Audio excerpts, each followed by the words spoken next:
जय हिंद दोस्तों, स्वागत है आप सभी का आपके अपने परिवार द लॉजिकल साइंस में। मैं हूं आलोक सिंह आतिश और आज के इस वीडियो सेशन में हम लोग डिस्कस करने वाले हैं group D 2018 shift wise science question discussion में 26 सितंबर के फर्स्ट शिफ्ट में पूछे गए सभी क्वेश्चन की। जी हाँ दोस्तों, इससे पीछे के वीडियो सेशन में हम लोगों ने 25 सितंबर के थर्ड शिफ्ट में जो भी क्वेश्चन पूछे गए थे उसको डिस्कस करा था। दोस्तों आज के इस वीडियो सेशन में हम लोग 26 सितंबर के फर्स्ट शिफ्ट के क्वेश्चन की बात करेंगे। साथ ही आपकी जानकारी के लिए बताना चाहूँगा कि आज के इस सेशन का जो भी क्वेश्चन है उसका PDF आपको कहाँ मिलेगा, यह हमारे टेलीग्राम ग्रुप से मिल जाएगा, जिसका लिंक मैंने नीचे डिस्क्रिप्शन में डाल दिया है, आप वहाँ से जा करके ले सकते हैं। बहरहाल आइए अपने सेशन की शुरुआत करते हैं और चलते हैं पहले क्वेश्चन की तरफ। आपका जो पहला क्वेश्चन है आज के इस सेशन का, क्वेश्चन नंबर 1, क्या पूछा जा रहा है आपसे पूछा जा रहा है कि आधुनिक आवर्त सारणी में परमाणु संख्या 11 से 18 तक के तत्व डैश आवर्त में रखे जाते हैं। ऑप्शन दिया हुआ है 1, दूसरा ऑप्शन है 2, तीसरा ऑप्शन है 4 और चौथा ऑप्शन है 3। क्वेश्चन करा जा रहा है कि आपके मॉडर्न पीरियोडिक टेबल में परमाणु संख्या 11 से लेकर के 18 तक के जो तत्व होते हैं वो किस आवर्त में रखे जाते हैं। मेरे मित्र आप सभी क्या कहेंगे कि गुरुजी हमारे क्वेश्चन में बात की जा रही है परमाणु संख्या 11 से 18 तक के तत्व, परमाणु संख्या 11 से 18 तक के तत्व आवर्त सारणी के किस आवर्त में रखे जाते हैं। आप सभी क्या कहेंगे कि आपने कई बार बताया है कि जब भी हम लोग किसी भी तत्व के उसके आवर्त संख्या की बात करते हैं तो हम लोग क्या कहते हैं कि किसी भी तत्व का जितना कक्षा संख्या होता है वही कक्षा संख्या आवर्त सारणी में उस तत्व के आवर्त को रिप्रेजेंट करता है। इसका मतलब ये हुआ कि अगर किसी तत्व में कक्षा की संख्या 1 है तो आवर्त सारणी के किस आवर्त में पाया जाएगा, आप कहते हैं सर पहले आवर्त में पाया जाएगा। और अगर किसी तत्व की कक्षा संख्या 2 है तो वो आवर्त सारणी के किस आवर्त में पाया जाएगा, आप कहेंगे सर दूसरे आवर्त में पाया जाएगा। या अगर किसी तत्व में कक्षा संख्या 3 है तो वो आवर्त सारणी के कितने आवर्त में पाया जाएगा, आप कहेंगे तीसरे आवर्त में पाया जाएगा। आप कहेंगे चलो सर ये तो हमको मालूम है, लेकिन ये बताओ कि यहाँ पे हम कैसे पता करेंगे। मेरे मित्र आसानी से पता कर सकते हैं। क्वेश्चन आपसे करा जा रहा है कि परमाणु संख्या 11 से लेकर के 18 तक के जो तत्व होते हैं वो आवर्त सारणी के किस आवर्त में पाए जाते हैं। तो ज़रा सा आप हमको ये बताओ कि परमाणु संख्या 11 से 18 तक के जो तत्व होंगे तो परमाणु संख्या 11 वाला तत्व कौन सा होगा। आप कहेंगे सर कैसी बात कर रहे हैं, सोडियम होगा।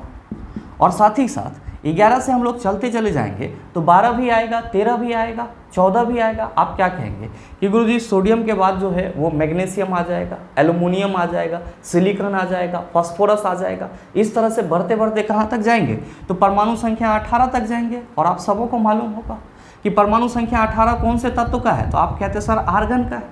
आपसे ये क्वेश्चन करा जा रहा है कि सोडियम से लेकर के आर्गन तक के जो तत्व होते हैं वो आवर्त सारणी के किस आवर्त में पाए जाते हैं।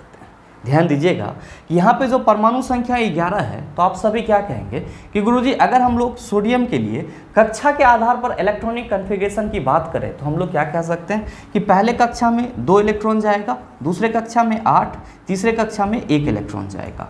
और इसी तरह से अगर मान लेते हैं कि यहाँ पे हमारा तत्व मैग्नीशियम है और इसका एटॉमिक नंबर कितना हो जाएगा 12, चूँकि 11 से 18 तक की बात की जा रही है तो 12 तो आएगा ही आएगा। और इसके लिए अगर हम लोग इलेक्ट्रॉनिक कॉन्फ़िगरेशन की व्यवस्था करें कक्षा के आधार पे तो क्या कहेंगे, पहले कक्षा में 2, दूसरे कक्षा में 8 और तीसरे कक्षा में कितना जाएगा तो गुरुजी 2 जाएगा। और अगर हम लोग बात करें लास्ट तत्व की तो आप सभी क्या कहेंगे कि गुरुजी पहले कक्षा में 2 जाएगा, दूसरे कक्षा में 8 इलेक्ट्रॉन जाएगा और तीसरे कक्षा में 8 इलेक्ट्रॉन जाएगा।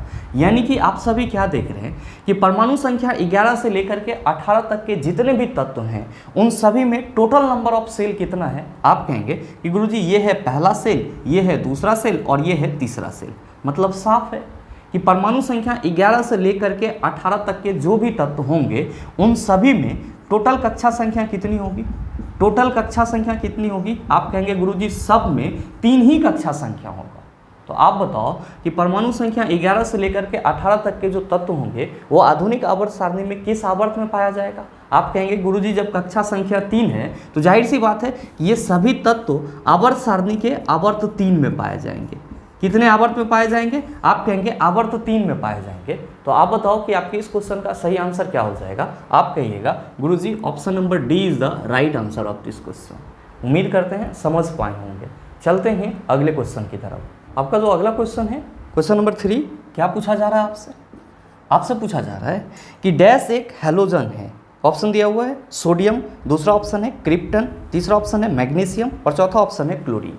बताइए, आंसर बताना होगा। आप कहेंगे बिल्कुल नहीं सर, अभी जस्ट आपने बताया है कि क्लोरीन, ब्रोमीन, आयोडीन ये सब के सब क्या है, हैलोजन तत्व हैं जो कि आवर्त सारणी के वर्ग 17 में पाए जाते हैं। तो आपसे जो क्वेश्चन करा जा रहा है उसका सही आंसर क्या होगा? आप कहेंगे क्लोरीन हो जाएगा। किस ऑप्शन में है? आप कहेंगे सर ऑप्शन डी में है। तो sir option number D is the right answer of this question. बहुत सारे मित्रों के मन में चल रहा होगा कि गुरुजी जब क्लोरीन हमारा हैलोजन तत्व है तो ज़रा सा हमको ये बताओ कि जो हमारे पहले ऑप्शन में सोडियम दिया हुआ है ये किस प्रकार का धातु है। तो मेरे मित्र आप सभी ध्यान में रखेंगे कि जो आपका सोडियम है ये आवर्त सारणी के वर्ग 1 में पाया जाता है। किस में पाया जाता है? वर्ग 1 में पाया जाता है। और आप सभी क्या कहते हैं कि गुरुजी आवर्त सारणी के वर्ग 1 में जितने भी तत्व पाए जाते हैं या जितने भी धातु पाए जाते हैं सबके सब क्या कहलाते हैं? आप कहते हैं क्षारीय धातु कहलाते हैं। तो कोई आपसे ये पूछे ये बताओ कि सोडियम क्या है, तो आप क्या कहेंगे? क्षारीय धातु है। किस वर्ग में पाया जाता है? आप कहेंगे वर्ग 1 में पाया जाता है। आप कहेंगे कि सर हमारे ऑप्शन में तो क्रिप्टन भी दिया हुआ है, तो कहने की कोई ज़रूरत नहीं है। क्रिप्टन के बारे में आप सभी क्या कहेंगे कि गुरुजी ये तो एक अक्रिय गैस है। क्या है? अक्रिय गैस है। और नो डाउट आप सबों को मालूम होगा कि अक्रिय गैस आवर्त सारणी के किस वर्ग में पाया जाता है? आप कहेंगे वर्ग 18 में पाया जाता है। आप कहेंगे कि सर हमारे ऑप्शन में तो मैग्नीशियम भी दिया हुआ है, ये बताओ मैग्नीशियम आवर्त सारणी के किस वर्ग में पाया जाता है और इसको क्या कहते हैं? तो मेरे मित्र आप सभी ध्यान में रखेंगे कि मैग्नीशियम का सिंबल Mg होता है और ये आवर्त सारणी के वर्ग 2 में पाया जाता है। और आवर्त सारणी के वर्ग 2 में जितने भी तत्व पाए जाते हैं उन सभी को हम लोग क्या कहते हैं? क्षारीय मृदा धातु कहते हैं। क्या कहते हैं? क्षारीय मृदा धातु कहते हैं। ध्यान में रखेंगे। इसी को इंग्लिश में हम लोग क्या कहते हैं? एल्कलीन अर्थ मेटल कहते हैं। और क्षारीय धातु को हम लोग इंग्लिश में क्या कहते हैं? एल्कली मेटल कहते हैं। उम्मीद करते हैं समझ पाए होंगे। चलते हैं अगले क्वेश्चन की तरफ। आपका जो अगला क्वेश्चन है, क्वेश्चन नंबर 4, क्या पूछा जा रहा है आपसे? आपसे पूछा जा रहा है कि 23.3 ग्राम जिंक में मोल्स की संख्या डैश होती है। ऑप्शन दिया हुआ है 0.37, दूसरा ऑप्शन है 0.25, तीसरा ऑप्शन है 0.35 और चौथा ऑप्शन है 0.53। क्या होगा इसका आंसर? आपसे क्वेश्चन करा जा रहा है कि 23.3 ग्राम जिंक में मोल की संख्या कितनी होगी, ये चीज़ आपको बताना है। बहुत सारे मित्र यहाँ पे कंफ्यूज हो रहे होंगे कि गुरुजी ये कैसे बनेगा। तो मेरे मित्र मैंने आपको कई बार मोल की संख्या निकालने के लिए फार्मूला बताया है। और क्या बताया मैंने आपको बताया कि जब तत्व की बात की जाए तो हम लोग किसकी बात करेंगे? परमाणु भार की। और जब यौगिक की बात की जाए तब हम लोग अणुभार की बात करेंगे। और जब भी हम लोग किसी भी तत्व के लिए मोल की संख्या निकालते हैं, तो हम सभी क्या कहते हैं कि गुरुजी हमारे क्वेश्चन में जो दिया गया भार होता है, हमारे क्वेश्चन में जो तत्व का दिया गया भार होता है उसको हम लोग क्या करते हैं? तो उस तत्व के परमाणु भार से डिवाइड कर देते हैं। तत्व का दिए गए भार को हम लोग क्या करते हैं? तो सर तत्व के परमाणु भार से डिवाइड कर देते हैं और हमारा आंसर आ जाता है। ध्यान दीजिएगा, यहाँ पे आपसे क्वेश्चन करा जा रहा है कि 23.3 ग्राम जिंक में मोल की कितनी संख्या होगी। तो दिया गया भार आपका कितना है? 23.3 ग्राम। और जिंक का एटॉमिक मास कितना होता है? जिंक का एटॉमिक मास कितना होता है? तो आप कहते हैं कि गुरुजी 65.38 ग्राम होता है। और इस फार्मूला के अकॉर्डिंग आप क्या कहेंगे कि दिया गया भार को परमाणु भार से क्या करना है? डिवाइड कर देना है। किसके लिए? तो गुरुजी तत्व के लिए। अगर यौगिक रहता तो यहाँ पे हम लोग क्या करते? दिया गया भार को अणुभार से डिवाइड करते। तो इस फार्मूला के अकॉर्डिंग हम लोग क्या कह सकते हैं कि गुरुजी जब हम लोग 23.3 को 65.38 से डिवाइड कर देंगे तो ये हमारा 0.35 के समथिंग आ जाएगा। कितना आएगा? 0.35 के समथिंग आ जाएगा। और आप देख लीजिए कि आपके किस ऑप्शन में 0.35 है। आप कहेंगे कि गुरुजी हमारे तीसरे ऑप्शन में है, तो आपके इस क्वेश्चन का सही आंसर ऑप्शन नंबर सी हो जाएगा। बहुत सारे मित्र कहेंगे कि गुरुजी अगर ये फार्मूला हमको ना याद रहा तब हम लोग क्या करेंगे? तो मेरे मित्र उसका भी उपाय है। आप सभी क्या कहते हैं कि गुरुजी किसी भी तत्व का जो एक मोल होता है, वो किसके बराबर होता है? उस तत्व के परमाणु द्रव्यमान के बराबर होता है। तो क्या हम लोग यहाँ पे ये कह सकते हैं कि चूंकि जिंक का एटॉमिक मास 65.38 ग्राम है, तो हम लोग ये कह सकते हैं क्या कि एक मोल जिंक इक्वल टू 65.38 ग्राम।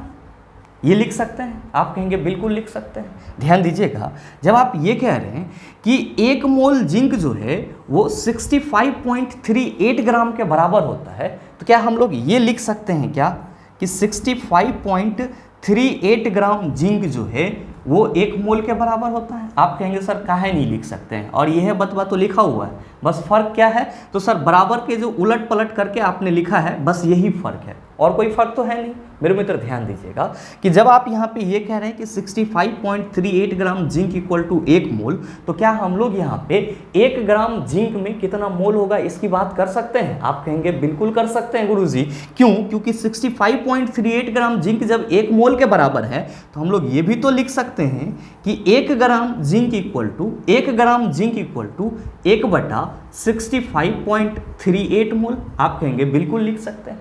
और मेरे मित्र, आपको 1 ग्राम जिंक में कितना मोल होगा वो पता चल गया है, तो क्या आप 23.3 ग्राम जिंक में कितना मोल होगा नहीं पता कर सकते हैं? आप कहेंगे बिल्कुल कर सकते हैं। क्या कहिएगा कि गुरुजी 1 ग्राम जिंक में इतना मोल है, तो 23.3 ग्राम में इतना को गुना कर देंगे। बिल्कुल कर सकते हैं सर। यहाँ पे क्या लिख सकते हैं? According to question 23.3 gram zinc में मोल की संख्या या मोल इक्वल टू क्या हो जाएगा? आप क्या कहेंगे? आप कहेंगे कि गुरुजी 1/65.38 इंटू 23 कितना हो जाएगा सर? तो गुरुजी 3 है, तो 23.3 हो जाएगा। ध्यान दीजिए, जब आप इसको सॉल्व करेंगे तो कितना वैल्यू आएगा?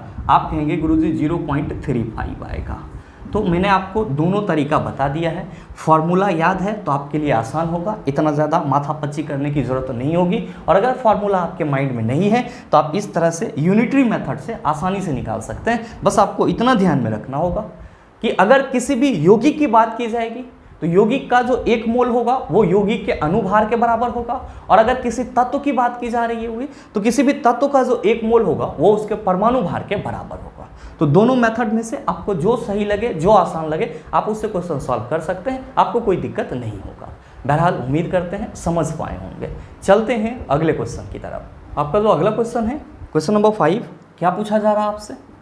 आपसे पूछा जा रहा है कि विभिन्न प्रकार के अस्थायी उत्तकों के निर्माण के लिए डैश उत्तक की कोशिकाओं को अलग किया जाता है।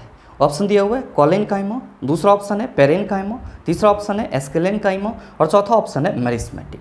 मेरे मित्र, आपसे क्वेश्चन करा जा रहा है कि विभिन्न प्रकार के अस्थायी उत्तकों के निर्माण के लिए डैश उत्तक की कोशिकाओं को अलग किया जाता है। आप सभी क्या कहते हैं कि गुरुजी, जब हम लोग प्लांट टिश्यू की बात करते हैं, किसकी बात करते हैं? प्लांट टिश्यू की बात करते हैं, जिसको हम लोग क्या कहते हैं हिंदी में? पादप उत्तक कहते हैं। ये जो पादप उत्तक होते हैं ये कितने प्रकार के होते हैं? आप कहते हैं कि गुरुजी ये 2 प्रकार के होते हैं। कौन कौन सा? आप कहते हैं पहला होता है मेरिस्टेमेटिक टिश्यू। पहला क्या होता है? Meristematic tissue. ध्यान में रखिएगा, मेरिस्टेमेटिक टिश्यू को हम लोग हिंदी में क्या कहते हैं? विभोज्योतक उत्तक कहते हैं। क्या कहते हैं? विभोज्योतक उत्तक कहते हैं। और दूसरा क्या होता है? आप कहते हैं कि गुरुजी दूसरा होता है परमानेंट टिश्यू। दूसरा कौन सा होता है? आप कहते हैं परमानेंट टिश्यू, जिसको हम लोग हिंदी में क्या कहते हैं? तो आप कहेंगे गुरुजी इसी को हिंदी में अस्थायी उत्तक बोला जाता है। मेरे मित्र ध्यान में रखेंगे कि मेरिस्मेटिक टिश्यू के बारे में हम लोग क्या कहते हैं कि गुरुजी मेरिस्मेटिक टिश्यू में कोशिका विभाजन करने की क्षमता होती है। मेरिस्मेटिक टिश्यू में क्या होती है?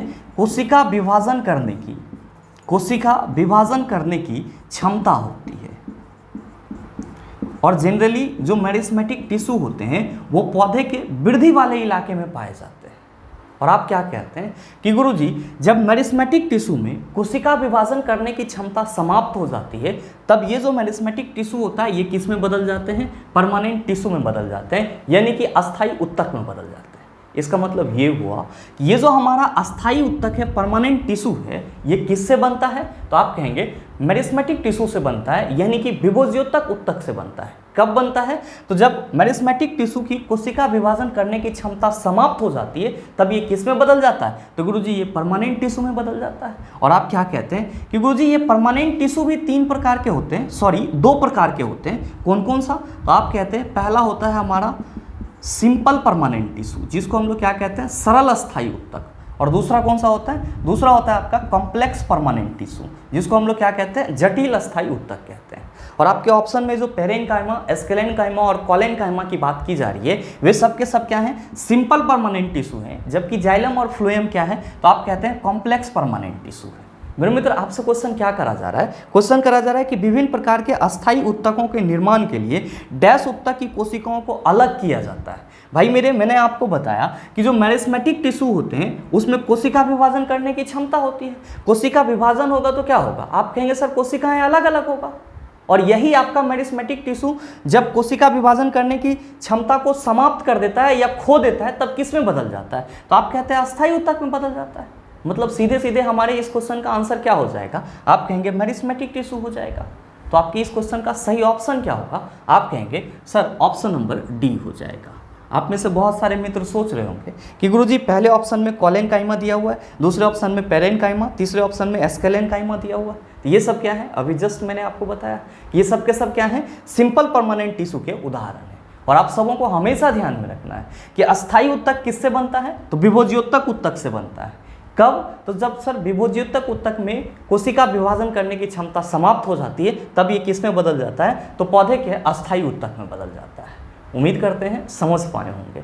चलते हैं अगले क्वेश्चन की तरफ। आपका जो अगला क्वेश्चन है, क्वेश्चन नंबर 6, क्या पूछा जा रहा है आपसे, आपसे पूछा जा रहा है कि जिंक सल्फेट के मिश्रण में कॉपर धातु को डुबोया जाता है तो पानी बनता है, कोई प्रतिक्रिया नहीं होती। तीसरा ऑप्शन है जिंक ऑक्साइड बनता है, और चौथा ऑप्शन है कॉपर सल्फेट बनता है। क्या होगा इसका आंसर, आपसे क्वेश्चन करा जा रहा है कि जिंक सल्फेट के मिश्रण में कॉपर धातु को डुबोया जाता है तो क्या बनता है।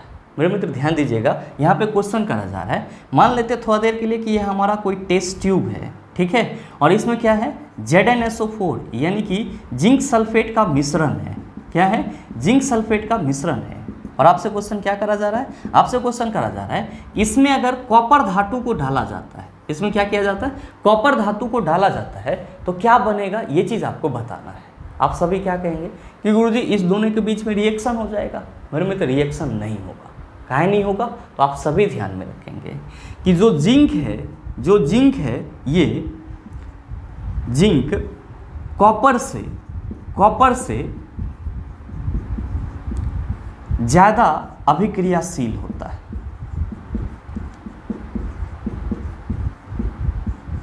जिंक जो है कॉपर से ज़्यादा अभिक्रियाशील होता है, और इसी वजह से जिंक सल्फेट के मिश्रण में जब कॉपर को डुबोया जाएगा यहाँ पे कोई रिएक्शन नहीं होगा। मतलब साफ है कि आपके इस क्वेश्चन का सही आंसर क्या हो जाएगा, आप कहेंगे कोई प्रतिक्रिया नहीं होगी। और कोई प्रतिक्रिया आपके किस ऑप्शन में दिया हुआ है, आप कहिएगा सर ऑप्शन नंबर बी में दिया हुआ। बहुत सारे मित्र सोच रहे होंगे कि गुरुजी ऐसे कैसे होगा। मैंने पीछे के सेशन में आपको बताया था कि जब कॉपर सल्फेट के विलयन के साथ जिंक की अभिक्रिया कराई जाती है तो जिंक क्या करता है, कॉपर सल्फेट से कॉपर को विस्थापित कर देता है और खुद क्या बना लेता है, जिंक सल्फेट बना लेता है। और वहाँ पे मैंने काउज क्या दिया था, तो मैंने आपको बताया था कि जो जिंक होता है वो कॉपर से ज़्यादा अभिक्रियाशील होता है। जैसे हम लोग बात करें अगर अपने पहले सेशन के रिएक्शन की, तो हमने क्या देखा था कि कॉपर सल्फेट के विलयन के साथ जब जिंक की अभिक्रिया कराई जाती है तो आप क्या कहते हैं कि गुरुजी चूंकि जिंक जो है वो कॉपर से ज़्यादा अभिक्रियाशील है, और जब ये ज़्यादा अभिक्रियाशील है तो जाहिर सी बात है कि ये कॉपर सल्फेट से क्या करेगा, कॉपर को विस्थापित कर देगा, और कॉपर को विस्थापित करके अपना जगह ले लेगा और क्या बना लेगा, तो गुरुजी ये जिंक सल्फेट बना लेगा, और साथ ही कॉपर को क्या कर देगा, अलग कर देगा। कॉपर को क्या कर देगा, अलग कर देगा। तो ये अभिक्रिया आपका कब संभव है, तो आप कहेंगे सर जब कॉपर सल्फेट जिंक के साथ अभिक्रिया करेगा तब ZnSO4 बनेगा। लेकिन अगर ZnSO4 में या ZnSO4 के मिश्रण में कॉपर को दिया जाए या कॉपर को मिलाया जाए या कॉपर को डुबोया जाए तो वहाँ पे कोई रिएक्शन नहीं होगा। क्यों नहीं होगा, क्योंकि कॉपर जो है वो जिंक से कम अभिक्रियाशील है, और कभी भी कम अभिक्रियाशील तत्व जो होते हैं वो अपने से ज़्यादा अभिक्रियाशील तत्व को विस्थापित नहीं करते हैं। ऐसे इसको समझ लीजिएगा कि हमेशा जो बलशाली लोग होते हैं वो अपने से कमज़ोर लोग को एक जगह से दूसरी जगह खिसका सकते हैं, लेकिन जो कमज़ोर लोग हैं वो बलशाली लोग को एक जगह से दूसरी जगह खिसका नहीं सकता है। तो बस इसका यही लॉजिक है क्या कि यहाँ पे ZnSO4 के मिश्रण में जब कॉपर को डाला जाएगा या कॉपर को डुबोया जाएगा तो कोई रिएक्शन नहीं होगा। इसका कारण ये है कि जो जिंक है वो कॉपर से ज़्यादा अभिक्रियाशील है, या आप कह सकते हैं कि जो कॉपर है वो जिंक से कम अभिक्रियाशील है। उम्मीद करते हैं समझ पाए होंगे। चलते हैं अगले क्वेश्चन की तरफ। आपका जो अगला क्वेश्चन है, क्वेश्चन नंबर 7, क्या पूछा जा रहा है आपसे, आपसे पूछा जा रहा है कि जब तार की लंबाई दोगुनी की जाती है तो अमीटर की रीडिंग डैश कम हो जाती है। ऑप्शन दिया हुआ है 1/4, दूसरा ऑप्शन है आधी, तीसरा ऑप्शन है 1, चौथा ऑप्शन है 3/4। क्या होगा इसका आंसर? आपसे क्वेश्चन करा जा रहा है कि जब तार की लंबाई दोगुनी की जाती है तो अमीटर की रीडिंग डैश कम हो जाती है। मेरे मित्र, अमीटर किस चीज़ को मापता है? तो आप सभी कहते हैं कि गुरुजी जो अमीटर होता है ये विद्युत धारा को बताता है। अमीटर किसको बताता है? तो आप कहते हैं कि गुरुजी ये धारा मापता है। और मेरे मित्र, आपसे क्वेश्चन क्या करा जा रहा है? क्वेश्चन करा जा रहा है कि अगर तार की लंबाई को दोगुना कर दिया जाए तो अमीटर की जो रीडिंग होगी वो कितना कम हो जाएगी, यानी कि अमीटर के द्वारा जो धारा का मान बताया जाएगा वो धारा का मान कितना कम हो जाएगा। आप सभी क्या कहेंगे कि गुरुजी हम सबों को मालूम है कि अगर हम लोग धारा की बात करते हैं तो क्या कहते हैं? आप सभी कहते हैं कि गुरुजी ये होता है V/R। I = हम लोग क्या फॉर्मूला लिखते हैं? V/R। ध्यान दीजिएगा, आपके क्वेश्चन में कहा जा रहा है कि अगर तार की लंबाई दोगुनी हो जाए, मान लेते हैं कि ये आपका कोई तार है, ठीक है, और इसका लेंथ कितना है सर? L है, और इसकी प्रतिरोध कितनी है? R, और दोनों सिरों के बीच जो विभवांतर है वो कितना है? V है, ठीक है। और इस दोनों सिरों के बीच जब विभवांतर V है और इससे बहने वाली धारा I है तो ओम्स लॉ के अकॉर्डिंग हम लोग I = क्या हो जाएगा? आप कहेंगे V/R हो जाएगा। I = क्या हो जाएगा? V/R हो जाएगा। लेकिन अगर हम लोग यहाँ पे प्रतिरोध की बात करेंगे, जब इसके तार की लंबाई को दोगुना ना किया जाए तब, तो आप क्या कहेंगे कि गुरुजी हम लोगों ने तो पढ़ा है कि R = फार्मूला होता है ρL/A। क्या फार्मूला होता है? R = फार्मूला होता है ρL/A। आप कहेंगे सर ये चीज़ तो हम लोगों ने बचपन से याद करा है। क्या मेरे मित्र यहाँ पे R के जगह इस फार्मूला को हम रख सकते हैं? आप कहेंगे बिल्कुल रख सकते हैं। तो लीजिए I = जब हम V/R कह रहे हैं तो V/R के जगह हम क्या कर देते हैं? ρL/A कर देते हैं, ρL/A कर देते हैं। ध्यान दीजिएगा, जब आप इसको सॉल्व करेंगे तो क्या कहेंगे? आप कहेंगे गुरुजी इसको जरा सा और एक्सटेंडर कर ले तो हम कह सकते हैं कि ये हो जाएगा, ये जो A है हमारा क्रॉस सेक्शन एरिया, इसको ऊपर लेके चले जाएंगे, ये हो जाएगा हमारा VA/ρL। I = क्या हो जाएगा? VA/ρL। ध्यान दीजिएगा, ये आपने विद्युत धारा कब निकाला? तो जब आपके तार की लंबाई को दोगुना नहीं किया गया तब जो विद्युत धारा है वो क्या है? आपका VA/ρL है। अकॉर्डिंग टू क्वेश्चन तार की लंबाई को दोगुना कर दिया जाए, यानी कि L = कितना हो जाए? 2L हो जाए, तो आप क्या कहेंगे कि गुरुजी L के जगह तो 2L आ जाएगा। तो क्या आपका जो ये I होगा वो क्या होगा? आप कहेंगे VA/2L हो जाएगा। मेरे मित्र, ये पूरे डाटा को अगर आप इसको इस तरह से अरेंज करें कि 1/2 × VA/ρL, तो आपको कोई दिक्कत होगा? आप कहेंगे बिल्कुल नहीं होगा। आप क्या देख रहे हैं कि जब तार की लंबाई को आप दोगुना कर दे रहे हैं तो विद्युत धारा का मान कितना हो जा रहा है? आप कहेंगे सर आधी हो जा रही है। यहाँ पे 1/2 × VA/ρL है। इसका मतलब क्या हुआ कि विद्युत धारा जो है वो आधा हो जा रहा है। अरे भाई, ये सारा वैल्यू को जब आप 2 से डिवाइड करेंगे तो आप क्या कहेंगे कि गुरुजी ये आधा हो जाएगा। तो ज़रा सा आप हमको बताओ कि आपसे जो क्वेश्चन करा जा रहा है कि जब तार की लंबाई दोगुनी की जाती है तो अमीटर की रीडिंग डैश कम हो जाती है, आप कहेंगे आधी कम हो जाती है। तो सही आंसर क्या होगा? आप कहेंगे सर आधी तो हमारे ऑप्शन नंबर बी में है, तो सही ऑप्शन आपका ऑप्शन नंबर बी हो जाएगा। बहुत सारे मित्र अभी भी इसको नहीं समझ पाए होंगे, परेशान नहीं होना है चला, हम आपके साथ हैं। ध्यान दीजिएगा, मैंने यहाँ पे आपको क्या बताया कि मान लो थोड़ा देर के लिए कि ये आपका कोई तार है, कोई क्या है सर? तार है, ठीक है। इसकी प्रतिरोध भी होगी कुछ ना कुछ। मैंने आपको क्या बोला कि इसकी प्रतिरोध R है और इससे I विद्युत धारा प्रवाहित हो रही है, ठीक है। और इस तार के दोनों सिरों के बीच जो विभवांतर है वो कितना है? V है। और मैंने आपको ये बताया कि इस तार की लंबाई L है। तार की लंबाई कितनी है? L है। तो जरा सा आप हमको ये बताओ, ओम्स लॉ के अकॉर्डिंग ओम्स लॉ क्या कहता है? ओम्स लॉ कहता है कि जो विभवांतर है वो धारा के समानुपाती होती है। विभवांतर किसके समानुपाती होती है? धारा के समानुपाती होती है। तो हम लोग क्या कहते हैं कि V = IR, ओम्स लॉ के अकॉर्डिंग। तो क्या हम यहाँ से I = V/R ना लिख सकते हैं? आप कहेंगे काहे नहीं लिख सकते हैं? तो चला ये है I = V/R ना हम यहाँ लिखे हैं। और हम सभी क्या कहते हैं कि गुरुजी आर प्रतिरोध का फॉर्मूला हम लोग रो एल बटा ए लिखते हैं। क्या लिखते हैं? रो एल बटा ए, जहां पे आर क्या है, सॉरी रो क्या है हमारा, तो आप कहते हैं स्पेसिफिक रेसिस्टेंस है। तो यहाँ पे आपका रो एल बटा ए है, ये किसके लिए है सर? प्रतिरोध के लिए।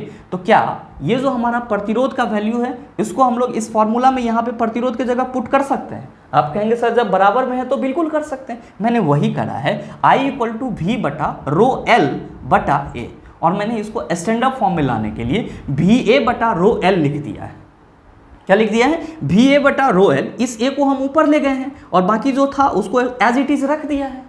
तो ये जो आपका विद्युत धारा है ये कब है? तो गुरुजी जब तार की लंबाई को दोगुना नहीं किया गया है तब का है। लेकिन क्वेश्चन में कहा जा रहा है कि तार की लंबाई को दोगुना कर दिया जाता है, तो मैंने यहाँ पे अकॉर्डिंग टू क्वेश्चन लिखा और L इक्वल टू क्या लिख दिया? 2L, मतलब तार की लंबाई को दोगुना कर दिया।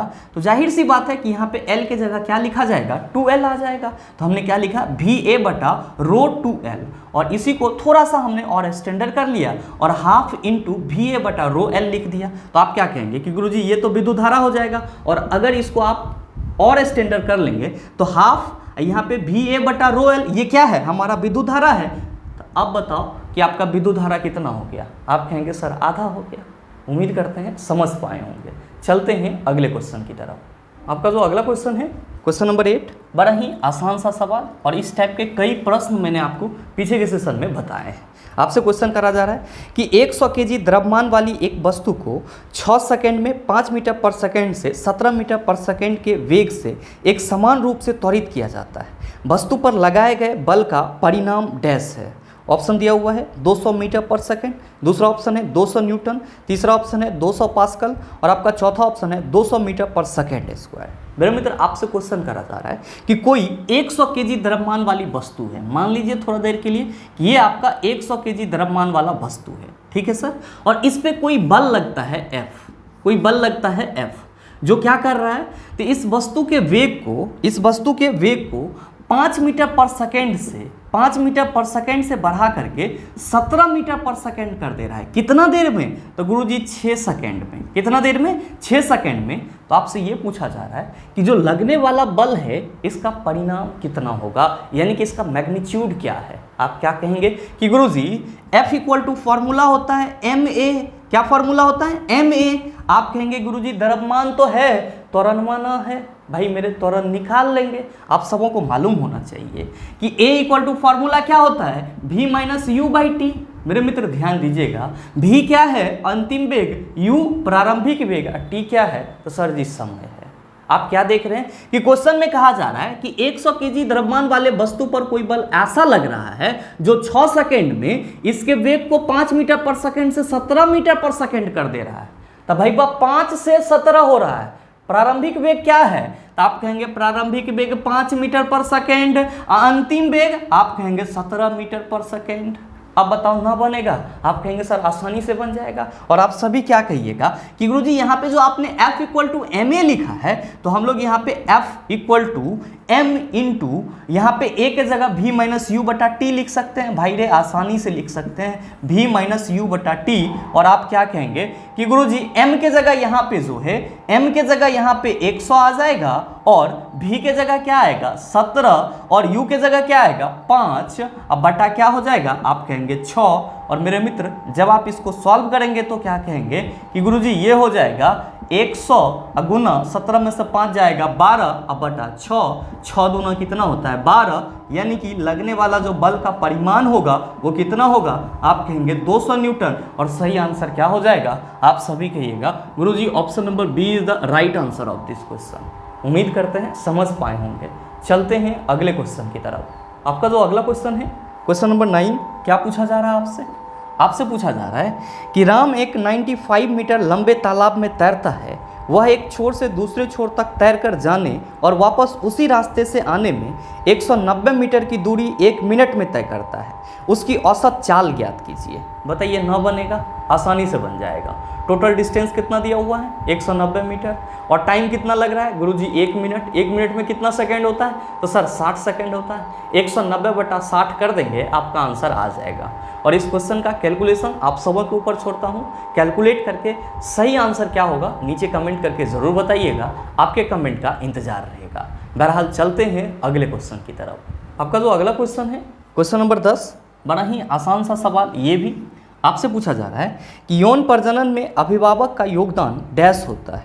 पहला ऑप्शन है उसके वंशाणु जीन का 3/4 भाग, दूसरा ऑप्शन है उसके वंशाणु जीन का आधा भाग, और तीसरा ऑप्शन है उसके वंशाणु जीन का 1/4 भाग, और चौथा ऑप्शन है उसके सभी वंशाणु जीन। मेरे मित्र हमेशा ध्यान में रखना है कि यौन प्रजनन में अभिभावक का जो वंशाणु जीन होता है उसका योगदान सिर्फ और सिर्फ आधा होता है। क्यों? क्योंकि यौन प्रजनन में जो है यानी कि सेक्सुअल रिप्रोडक्शन में जो है, सेक्सुअल रिप्रोडक्शन में जो है वो क्या होता है, तो आप सभी ध्यान में रखेंगे, अर्धसूत्री कोशिका विभाजन होता है। क्या होता है? अर्धसूत्री कोशिका विभाजन होता है। और इसीलिए हम लोग क्या कहते हैं, यौन प्रजनन में अभिभावक का जो वंशाणु जीन होता है उसका आधा भाग यानी कि जो हाफ होता है वो क्या करता है, हिस्सा लेता है। तो जो आपसे क्वेश्चन करा जा रहा है कि यौन प्रजनन में अभिभावक का योगदान होता है, आप कहेंगे उसके वंशाणु जीन का आधा भाग। तो सही आंसर क्या हो जाएगा, ऑप्शन नंबर बी हो जाएगा। मेरे मित्र ध्यान में रखिएगा, क्वेश्चन आपसे ये भी पूछा जा सकता है और इस क्वेश्चन को आप एज अ वन लाइनर याद रखेंगे। क्या कि यौन प्रजनन में अभिभावक का जो जीन होता है उसका आधा भाग हिस्सा लेता है। यौन प्रजनन में कौन सा कोशिका विभाजन होता है, आप कहेंगे अर्धसूत्री कोशिका विभाजन होता है। और साथ ही साथ आप सभी ध्यान में रखेंगे कि जो आपका सेक्सुअल रिप्रोडक्शन होता है इसमें सबसे ज़्यादा विविधता देखने को मिलती है, यानी कि डाइवर्सिटी देखने को मिलती है। उम्मीद करते हैं समझ पाए होंगे। चलते हैं अगले क्वेश्चन की तरफ। आपका जो अगला क्वेश्चन है क्वेश्चन नंबर 11, बड़ा ही आसान सा सवाल। आपसे पूछा जा रहा है कि गार्ड कोशिकाओं में डैश प्रवाहित होने पर वे फूल जाते हैं जिससे स्टोमाटा का छिद्र खुल जाता है। ऑप्शन दिया हुआ है रसायन, दूसरा ऑप्शन है एंजाइम, तीसरा ऑप्शन है पानी, और चौथा ऑप्शन है हार्मोन। मेरे मित्र इस क्वेश्चन को भी मैंने आपको पीछे के सेशन में अच्छे से करवाया है और सही आंसर क्या होगा आप सबों के ऊपर छोड़ता हूँ। सही आंसर नीचे कमेंट करके ज़रूर बताइएगा, आपके कमेंट का इंतजार रहेगा। बहरहाल चलते हैं अगले क्वेश्चन की तरफ। आपका जो अगला क्वेश्चन है क्वेश्चन नंबर 12, बड़ा ही आसान सा सवाल। ये भी आपसे पूछा जा रहा है कि वनस्पति तेल के हाइड्रोजनेशन में उत्प्रेरक कैटलिस्ट के रूप में डैश का प्रयोग किया जाता है। ऑप्शन दिया हुआ है हीलियम, दूसरा ऑप्शन है निकेल, तीसरा ऑप्शन है लेड, और चौथा ऑप्शन है हाइड्रोजन। आपसे क्वेश्चन करा जा रहा है कि वनस्पति तेल के हाइड्रोजनेशन में कौन से उत्प्रेरक का उपयोग किया जाता है। आप कहेंगे कि गुरुजी ये हाइड्रोजनेशन का मतलब क्या होता है। तो मेरे मित्र आप सभी ध्यान में रखेंगे कि हाइड्रोजनेशन का मतलब होता है, हाइड्रोजनेशन का मतलब होता है हाइड्रोजन को जोड़ना। क्या होता है मतलब, हाइड्रोजन को जोड़ना। आप कहेंगे कि वनस्पति तेल के हाइड्रोजनेशन का क्या मतलब हुआ। तो मेरे मित्र आप सभी ध्यान में रखेंगे, क्या ध्यान में रखेंगे कि वनस्पति तेल से वनस्पति घी बनाने की जो प्रक्रिया होती है, वनस्पति तेल से वनस्पति घी बनाने की यानी कि डालडा बनाने की जो प्रक्रिया होती है वो कौन सी प्रक्रिया होती है, तो हाइड्रोजनेशन की प्रक्रिया होती है। इसमें क्या किया जाता है, तो वनस्पति तेल में हाइड्रोजन ऐड किया जाता है। क्या किया जाता है, हाइड्रोजन ऐड किया जाता है। किस उत्प्रेरक के उपस्थिति में, तो आप सभी ध्यान में रखेंगे कि वनस्पति तेल के हाइड्रोजनेशन में निकेल उत्प्रेरक का उपयोग किया जाता है। किसका उपयोग किया जाता है, निकेल उत्प्रेरक का उपयोग किया जाता है। तो जब भी आपसे कोई ये पूछे कि वनस्पति तेल के हाइड्रोजनेशन से तुम क्या समझते हो, तो आप कहेंगे कि वनस्पति तेल के हाइड्रोजनेशन का मतलब हुआ वनस्पति तेल से डालडा बनाना। किसको बनाना सर, डालडा को बनाना। अच्छा इसमें क्या किया जाएगा, तो वनस्पति तेल में हाइड्रोजन को जोड़ा जाता है। किस उत्प्रेरक के उपस्थिति में, तो गुरुजी निकेल उत्प्रेरक के उपस्थिति में। आपसे क्वेश्चन क्या करा जा रहा है, क्वेश्चन करा जा रहा है कि वनस्पति तेल के हाइड्रोजनेशन में उत्प्रेरक कैटलिस्ट के रूप में डैश का प्रयोग किया जाता है। आप कहेंगे निकेल का प्रयोग किया जाता है। तो सही आंसर क्या होगा, आप कहेंगे सर ऑप्शन बी में निकेल दिया हुआ है। तो सही ऑप्शन हमारा ऑप्शन नंबर बी हो जाएगा। हमेशा ध्यान में रखना है कि वनस्पति तेल का हाइड्रोजनेशन होगा तो क्या मिलेगा हम लोगों को, वनस्पति घी, और उसी को हम लोग क्या बोलते हैं, डालडा बोलते हैं। तो आप ये कह सकते हैं कि वनस्पति तेल से डालडा बनाने की जो प्रक्रिया होती है उसको हाइड्रोजनेशन बोला जाता है, जिसमें वनस्पति तेल के साथ क्या किया जाता है, हाइड्रोजन को ऐड किया जाता है। किस उत्प्रेरक के उपस्थिति में, निकेल उत्प्रेरक के उपस्थिति में। उम्मीद करते हैं समझ पाए होंगे। चलते हैं अगले क्वेश्चन की तरफ। आपका जो अगला क्वेश्चन है क्वेश्चन नंबर 13, बड़ा ही आसान सा सवाल सर। ये भी आपसे पूछा जा रहा है कि डैश एक बीजपत्री मोनोकोट पौधा है। ऑप्शन दिया हुआ है गुलाब, दूसरा ऑप्शन है डेजी, तीसरा ऑप्शन है लहसुन, चौथा ऑप्शन है गाजर। आप कहेंगे कि गुरुजी पहले ये बताओ ये मोनोकोट पौधा क्या होता है। तो मेरे मित्र आप सभी ध्यान में रखेंगे कि जो आपका एंजियोस्पर्म ग्रुप के प्लांट होते हैं, जो आपका एंजियोस्पर्म ग्रुप के प्लांट होते हैं, ध्यान में रखिएगा। एंजियोस्पर्म को हम लोग हिंदी में आवृत बीजी कहते हैं, यानी कि जिसका बीज ढका हुआ रहता है या जिसके बीज के ऊपर में आवरण होता है उसको हम लोग क्या कहते हैं, एंजियोस्पर्म या फिर आवृत बीजी कहते हैं। ध्यान में रखेंगे कि एंजियोस्पर्म ग्रुप के जो पौधे होते हैं इसको मूल रूप से दो भाग में डिवाइड किया जाता है। एक को बोला जाता है एक बीज पत्री, एक को क्या बोला जाता है, एक बीज पत्री, जिसको हम लोग क्या कहते हैं, मोनोकोटिलेडन। क्या कहते हैं, मोनोकोटिलेडन। और दूसरा होता है आपका द्विबीजपत्री। दूसरा कौन सा होता है, द्विबीजपत्री, जिसको हम लोग क्या कहते हैं, डाइकोटिलेडन कहते हैं। क्या कहते हैं, डाइकोटिलेडन कहते हैं। और मेरे मित्र बड़ा ही सिंपल है कि वैसा पौधा जिसके बीज में क्या हो, एक बीज पत्र हो, जिसके बीज में क्या हो सर, एक बीज पत्र हो, उसको क्या बोला जाएगा, आप कहेंगे एक बीजपत्री बोला जाएगा। और जिसमें सर दो कोटिलेडन्स हो यानी कि दो बीज पत्र हो उसको क्या बोला जाएगा, तो आप सभी याद रखना उसको द्विबीजपत्री बोला जाएगा। क्या बोला जाएगा, द्विबीजपत्री बोला जाएगा। और आप क्या कहेंगे कि एंजियोस्पर्म आवृत बीजी जितने भी प्लांट हैं उन सभी को दो ग्रुप में क्या किया गया है, डिवाइड करा गया है, मोनोकोटिलेडन्स और डाइकोटिलेडन्स। और आप सबों को यहाँ पे ध्यान में रखना होगा कि जब हम लोग एक बीजपत्री पौधे की बात करते हैं इसके अंतर्गत आपका कौन कौन आ जाता है, तो आप सभी ध्यान में रखेंगे। इसके अंतर्गत आपका लहसुन आ जाता है, और साथ ही क्या आ जाता है, तो जो आपका बांस है ये आ जाता है, और साथ ही साथ क्या आ जाता है, तो गुरुजी मकई आ जाता है, और क्या आ जाता है, तो गेहूं आ जाता है। ये सब के सब क्या कहलाते हैं, एक बीजपत्री कहलाते हैं, यानी कि मोनोकोट प्लांट कहलाते हैं। और जब हम लोग द्विबीजपत्री की बात करते हैं इसका एग्जाम्पल कौन कौन हो जाता है, जिसमें दो बीज पत्र पाए जाते हैं उसका एग्जाम्पल कौन कौन हो जाता है, तो जो गुलाब है, साथ ही साथ जो गाजर है, साथ ही साथ जो मूली है, और साथ ही साथ जो आपका डेजी फूल का पौधा होता है, और साथ ही साथ जो आपका आलू होता है या फिर जो बैगन का पौधा होता है, ये सब के सब किसके अंतर्गत आ जाते हैं, तो डाइकोटिलेडन्स प्लांट के अंतर्गत आ जाते हैं, यानी कि ये सब के सब डाइकोट प्लांट कहलाते हैं। तो कोई भी आपसे पूछे कि मोनोकोटिलेडन्स क्या होता है, तो आप कहेंगे वैसा पौधा जिसके बीज में एक ही बीज पत्र पाया जाता है। कौन हो सकता है एग्जाम्पल, लहसुन, बांस का पेड़, मकई, गेहूं, ये सब के सब क्या है, तो आप कहेंगे एक बीजपत्री पौधे के एग्जाम्पल हैं। और डाइकोटिलेडन्स क्या होता है, तो आप कहेंगे जिसके बीज में दो बीज पत्र पाए जाते हैं उसको क्या बोला जाएगा, द्विबीजपत्री। उदाहरण के तौर पर गुलाब, गाजर, मूली, डेजी का फूल, आलू, बैगन, इटीसी, बहुत सारे इसके एग्जाम्पल हैं। बहरहाल आपसे क्वेश्चन क्या करा जा रहा है, क्वेश्चन करा जा रहा है कि डैश एक बीजपत्री मोनोकोट पौधा है। आपके पहले ऑप्शन में दिया हुआ है गुलाब, आप क्या कहेंगे कि गुरुजी गुलाब तो डाइकोटिलेडन्स है, यानी कि ये तो डाइकोट प्लांट हो जाएगा, तो ये हमारा ऑप्शन नहीं होगा। आपका दूसरा ऑप्शन है डेजी, आप कहेंगे सर डेजी का फ्लावर भी आपने यहाँ पे लिख दिया है, ये भी क्या है, डाइकोट प्लांट है। तीसरा आपका ऑप्शन है लहसुन, आप क्या कहेंगे कि गुरुजी लहसुन जो है वो आपने मोनोकोट में लिखा है, तो हमारे इस क्वेश्चन का सही आंसर क्या हो जाएगा, ऑप्शन नंबर सी हो जाएगा। आप कहेंगे सर चौथे ऑप्शन में गाजर दिया हुआ है, तो मेरे मित्र मैंने यहाँ पे लिख दिया है, गाजर जो है वो आपका क्या है, डाइकोट प्लांट है, यानी कि डाइकोटिलेडन्स है। उम्मीद करते हैं समझ पाए होंगे। चलते हैं अगले क्वेश्चन की तरफ। आपका जो अगला क्वेश्चन है क्वेश्चन नंबर 14, बड़ा ही हलवा टाइप सवाल। आपसे पूछा जा रहा है कि बांध में संग्रहित पानी में कौन सी ऊर्जा होती है, स्थितिज ऊर्जा, विद्युत ऊर्जा, गतिज ऊर्जा, गुरुत्वाकर्षण ऊर्जा। बताइए न बनेगा, इसके लिए क्या कोई कंसेप्ट की जरूरत है। आप कहेंगे कि गुरुजी बांध में जो संग्रहित पानी होगा वो क्या होगा, स्थिर अवस्था में होगा। और जाहिर सी बात है कि किसी भी वस्तु की स्थिति के चलते जो ऊर्जा उत्पन्न होती है उसी को हम लोग क्या कहते हैं, स्थितिज ऊर्जा बोलते हैं। तो आप बताओ सही आंसर क्या होगा। आप कहेंगे सर हमारे पहले के ऑप्शन में स्थितिज ऊर्जा दिया हुआ है और वही हमारे इस क्वेश्चन का क्या है, सही आंसर है। उम्मीद करते हैं समझ पाए होंगे। चलते हैं अगले क्वेश्चन की तरफ। आपका जो अगला क्वेश्चन है क्वेश्चन नंबर 15, क्या पूछा जा रहा है आपसे? आपसे पूछा जा रहा है कि वस्तुएं जो अपनी रोशनी स्वयं उत्पादित करती है को डैश कहते हैं। ऑप्शन दिया हुआ है पारदर्शी वस्तुएं, दूसरा ऑप्शन है स्पष्ट वस्तुएं, तीसरा ऑप्शन है गैर चमकदार वस्तुएं और चौथा ऑप्शन है चमकदार वस्तुएं। बताइए क्या होगा इसका आंसर। और इस क्वेश्चन का भी आंसर आप सबों के ऊपर छोड़ता हूँ। सही ऑप्शन क्या होगा नीचे कमेंट करके ज़रूर बताइएगा, आपके कमेंट का इंतजार रहेगा। बहरहाल चलते हैं अगले क्वेश्चन की तरफ। आपका जो अगला क्वेश्चन है क्वेश्चन नंबर 16, क्या पूछा जा रहा है आपसे?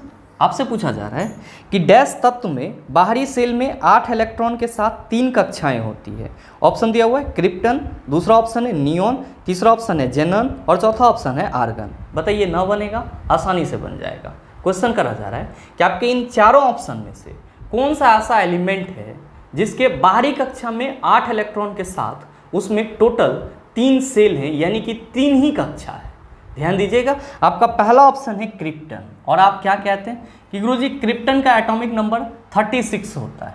इसका इलेक्ट्रॉनिक कॉन्फ़िगरेशन क्या हो जाएगा, 2 8 18 8 हो जाएगा। ध्यान देंगे कि यहाँ पे बाहरी कक्षा में तो 8 इलेक्ट्रॉन हैं, लेकिन टोटल कक्षा कितना है, तो गुरुजी इसमें टोटल कक्षा 4 है। लेकिन हमसे क्या क्वेश्चन करा जा रहा है कि बाहरी कक्षा में 8 इलेक्ट्रॉन हो और कक्षा टोटल 3 ही होना चाहिए। तो पहला ऑप्शन सर गलत हो जाएगा। आपका दूसरा ऑप्शन क्या है, तो गुरुजी दूसरा ऑप्शन है नियॉन। नियॉन का एटॉमिक नंबर 10, पहले कक्षा में 2 और दूसरा में कितना सर 8।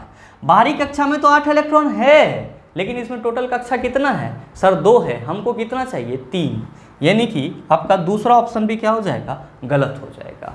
आपका तीसरा ऑप्शन क्या है गुरुजी, तीसरा ऑप्शन है जेनॉन। एटॉमिक नंबर कितना होता है 54, क्या हो जाएगा 2 8 18 18 8। क्या कहेंगे कि सर बाहरी कक्षा में तो 8 इलेक्ट्रॉन हैं, लेकिन टोटल नंबर ऑफ जो सेल है वो कितना है, तब 5 है, यानी कि तीसरा ऑप्शन भी नहीं होगा।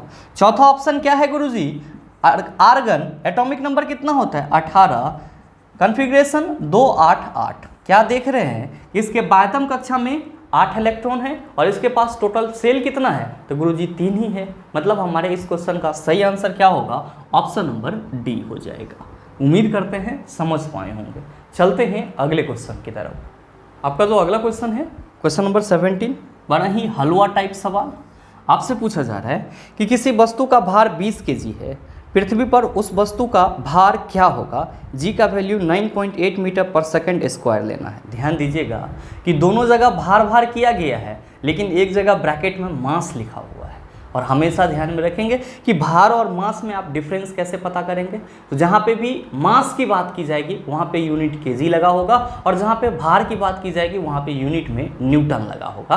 तो आप ये डिफरेंसेस ध्यान में रखेंगे। ध्यान दीजिएगा, क्वेश्चन में कहा जा रहा है कि किसी वस्तु का भार और ब्रैकेट में लिखा हुआ है मास कितना है 20 kg है, पृथ्वी पर उस वस्तु का भार और ब्रैकेट में दिया हुआ है वेट क्या होगा। आपसे क्वेश्चन क्या करा जा रहा है कि कोई वस्तु है जिसका द्रव्यमान 10 kg है और अगर हम g का वैल्यू 9.8 मीटर पर सेकंड स्क्वायर लें तो पृथ्वी पर इस वस्तु का w क्या होगा, यानी कि वेट क्या होगा। क्या कहेंगे गुरुजी, w इक्वल टू होता है mg, m के जगह 10 आएगा, सॉरी 20 आएगा और g के जगह 9.8, पॉइंट हटाएंगे नीचे 10 आएगा, 0 0 कैंसिल हो जाएगा, 8 दूना 16, 9 दूना 18, 1 19। सही आंसर कितना होगा 196 न्यूटन। देख लीजिए कि 196 आपके किस ऑप्शन में है। आप कहेंगे गुरुजी ये तो दूसरे ऑप्शन में है, तो सर बिल्कुल आपके इस क्वेश्चन का सही ऑप्शन ऑप्शन नंबर बी हो जाएगा। उम्मीद करते हैं समझ पाए होंगे। चलते हैं अगले क्वेश्चन की तरफ। आपका जो अगला क्वेश्चन है क्वेश्चन नंबर 18, बड़ा ही हलवा टाइप सवाल और कई दफ़ा मैंने अपने सेशन में बताया है, चाहे हमारा फार्मूला वाला सेशन रहा हो या फिर आपका ग्रुप डी PYQ का सेशन रहा हो, हर जगह पे मैंने इस क्वेश्चन के बारे में आपको बताया है। क्वेश्चन पूछा जा रहा है कि निम्नलिखित में से कौन सा एक गंधीय सूचक है। ऑप्शन दिया हुआ है गुलाब, दूसरा ऑप्शन है साबुन, तीसरा ऑप्शन है लौंग, चौथा ऑप्शन है हल्दी। और मेरे मित्र इस क्वेश्चन का भी आंसर मैं आप सबों से उम्मीद करूँगा और सही आंसर क्या होगा नीचे कमेंट करके ज़रूर बताइएगा, आपके कमेंट का इंतजार रहेगा। बहरहाल चलते हैं अगले क्वेश्चन की तरफ। आपका जो अगला क्वेश्चन है क्वेश्चन नंबर 19, क्या पूछा जा रहा है आपसे पूछा जा रहा है कि इनमें से कौन सा पुरुषों में पाया जाता है। ऑप्शन दिया हुआ है Y गुणसूत्र, दूसरा ऑप्शन है 2X गुणसूत्र, तीसरा ऑप्शन है x गुणसूत्र और चौथा ऑप्शन है x गुणसूत्र। आपसे क्वेश्चन करा जा रहा है कि आपके इन चारों ऑप्शन में से कौन सा पुरुषों में पाया जाता है। ध्यान दीजिएगा कि आप सभी क्या कहते हैं कि गुरुजी जब हम लोग मनुष्यों में क्रोमोसोम की बात करते हैं तो टोटल क्रोमोसोम कितना होता है 46, पेयर में कितना होता है तो आप कहते हैं 23। और आप क्या कहते हैं कि गुरुजी मेल में X और Y दोनों क्रोमोसोम पाए जाते हैं और फीमेल में सिर्फ और सिर्फ XX क्रोमोसोम पाया जाता है। तो आपसे जो क्वेश्चन करा जा रहा है कि इनमें से कौन सा पुरुषों में पाया जाता है तो आप क्या कहेंगे कि गुरुजी पुरुषों में तो X और Y दोनों पाया जाता है, डिफरेंट क्या है तो डिफरेंस ये है सर कि पुरुषों में Y गुणसूत्र पाया जाता है जबकि सर फीमेल में यानी कि महिलाओं में सिर्फ और सिर्फ X गुणसूत्र पाया जाता है, Y गुणसूत्र नहीं पाया जाता है। तो आपसे जो क्वेश्चन करा जा रहा है कि इनमें से कौन सा पुरुषों में पाया जाता है तो सही आंसर क्या होगा, आप कहेंगे Y गुणसूत्र। सही ऑप्शन क्या हो जाएगा, आप कहिएगा ऑप्शन नंबर ए। बहुत सारे मित्र यहाँ पे उंगली उठाएंगे कि गुरुजी हमारे तीसरे ऑप्शन में X गुणसूत्र भी दिया हुआ है तो ये भी तो पुरुषों में पाया जाता है। मेरे मित्र ध्यान दीजिएगा, मैंने आपको यहाँ पे क्या बताया कि मेल में X और Y दोनों क्रोमोसोम पाया जाता है जबकि फीमेल में सिर्फ और सिर्फ X क्रोमोसोम पाया जाता है। तो आपसे क्वेश्चन करा जा रहा है कि इनमें से कौन सा पुरुषों में पाया जाता है तो जो भिन्न होगा वो हमारा आंसर होगा, न कि कॉमन वाला आंसर होगा। अगर कॉमन वाले आंसर की बात करेंगे तो X क्रोमोसोम जो है वो तो महिलाओं में भी पाया जाता है और पुरुषों में भी पाया जाता है, ये तो हमारा सही आंसर नहीं होगा। यहाँ पे हमको डिफरेंट चूज करना होगा और डिफरेंट चूज करेंगे तो हम लोग क्या कहेंगे कि Y गुणसूत्र जो है ये पुरुषों में ही पाया जाता है, महिलाओं में नहीं पाया जाता है। उम्मीद करते हैं समझ पाए होंगे। चलते हैं अगले क्वेश्चन की तरफ। आपका जो अगला क्वेश्चन है क्वेश्चन नंबर 20, बड़ा ही लॉलीपॉप सा सवाल आपसे पूछा जा रहा है कि ध्वनि निम्नलिखित में से किस माध्यम में सबसे तेज यात्रा करती है। इसमें ना तो ऑप्शन पढ़ने की ज़रूरत है और ना ही कोई और चीज़ देखने की ज़रूरत है और ना किसी कंसेप्ट की ज़रूरत है। क्या कहेंगे कि गुरुजी ध्वनि सबसे तेज ठोस में चलती है। तो देख लीजिए कि ठोस आपका किस ऑप्शन में, आप कहेंगे पहले ते ऑप्शन में है तो सही आंसर क्या होगा, ऑप्शन नंबर ए हो जाएगा। बहरहाल चलते हैं अगले क्वेश्चन की तरफ। आपका जो अगला क्वेश्चन है क्वेश्चन नंबर 21, क्या पूछा जा रहा है आपसे पूछा जा रहा है कि कार्य होता है यदि डैश है। ऑप्शन दिया हुआ है बल, दूसरा ऑप्शन है ऊर्जा, तीसरा ऑप्शन है घर्षण, चौथा ऑप्शन है शक्ति। आप सभी क्या कहेंगे कि गुरुजी कार्य तभी होगा जब हमारे अंदर क्या होगा, ऊर्जा होगा, और जो कार्य करने की क्षमता होती है उसी को हम लोग क्या कहते हैं, ऊर्जा कहते हैं। तो आप बताओ कि आपके इस क्वेश्चन का सही आंसर क्या हो जाएगा। आप सभी कहेंगे सर ऑप्शन नंबर बी हो जाएगा। आप कहेंगे गुरुजी बल को कैसे डिफाइन करेंगे, सरल शब्दों में कर सकते हैं कि बल वह भौतिक कारक है जो किसी भी वस्तु की अवस्था में परिवर्तन ला देता है या फिर लाने की चेष्टा करता है। आप कहेंगे कि गुरुजी ऑप्शन में तो घर्षण भी दिया हुआ है, इसको कैसे डिफाइन करेंगे। मेरे मित्र मैंने आपको कई बार बताया है कि घर्षण जो है वो किसी भी वस्तु के गति का क्या करता है, विरोध करता है, और ये एक प्रकार का क्या है, अपोजिटिंग फोर्स है। आप कहेंगे सर ऑप्शन में शक्ति भी है, तो भाई मेरे कार्य करने की दर क्या कहलाएगी, शक्ति कहलाएगी, और कार्य करने की क्षमता क्या कहलाएगी, ऊर्जा कहलाएगी, और बगैर ऊर्जा के कार्य हो ही नहीं सकता है।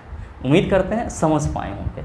चलते हैं अगले क्वेश्चन की तरफ। आपका जो अगला क्वेश्चन है क्वेश्चन नंबर 22, क्या पूछा जा रहा है आपसे पूछा जा रहा है कि पृथ्वी की सतह के नीचे फंसी गर्मी को डैश कहते हैं। ऑप्शन दिया हुआ है ज्वारीय टाइडल ऊर्जा, दूसरा ऑप्शन है परमाणु ऊर्जा, तीसरा ऑप्शन है जीवाश्म ऊर्जा, और चौथा ऑप्शन है भूतापीय ऊर्जा। आप क्या कहेंगे कि गुरुजी पृथ्वी के सतह के नीचे जो ऊर्जा होगी उसको हम लोग भूतापीय ऊर्जा कहेंगे, और सही आंसर क्या हो जाएगा, आप कहेंगे ऑप्शन नंबर डी हो जाएगा। बहुत सारे मित्र कहेंगे कि गुरुजी पहले ऑप्शन में ज्वारीय ऊर्जा है, तो मेरे मित्र ज्वार भाटा के चलते जो ऊर्जा उत्पन्न होगी उसको हम लोग ज्वारीय ऊर्जा कहेंगे। दूसरे ऑप्शन में परमाणु ऊर्जा, तो परमाणु के विखंडन या फिर संलयन से जो ऊर्जा उत्पन्न होगी उसको हम लोग परमाणु ऊर्जा कहेंगे। और तीसरे ऑप्शन में है जीवाश्म यानी कि फॉसिल्स ऊर्जा, तो वैसा ऊर्जा जो आपको फॉसिल्स फ्यूल्स जीवाश्म ईंधन से प्राप्त हो रही है उसको हम लोग क्या कहेंगे, जीवाश्म ऊर्जा कहेंगे। उम्मीद करते हैं समझ पाए होंगे। चलते हैं अगले क्वेश्चन की तरफ। आपका जो अगला क्वेश्चन है क्वेश्चन नंबर 23, क्या पूछा जा रहा है आपसे पूछा जा रहा है कि किसी वस्तु के मुक्त रूप से गिरने के दौरान निम्नलिखित में से कौन सी ऊर्जा इसके रास्ते में किसी एक बिंदु पर बढ़ जाती है।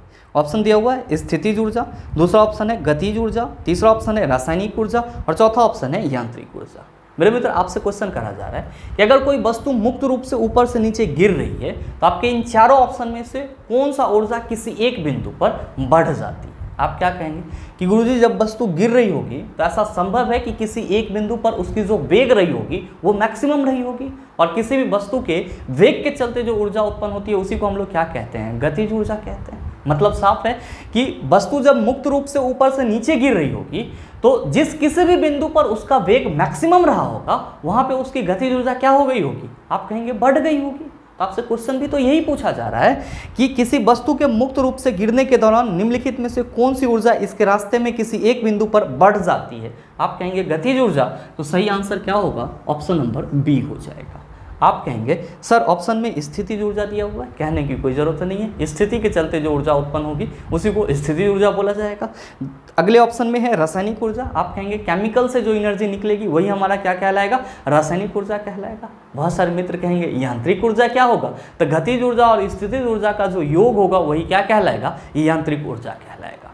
मेरे मित्र 26 सितंबर के फर्स्ट शिफ्ट में जो टोटल क्वेश्चन पूछे गए थे साइंस के वो टोटल आपका 23 था, और मेरे ख्याल से आप इन सब टाइप के प्रश्नों को अब अगर दोबारा दे दिया जाए आपके सामने तो आप उसका जवाब आसानी से दे सकते हैं। साथ ही उम्मीद ये भी करते हैं कि ये वीडियो आपको अच्छा लगा होगा।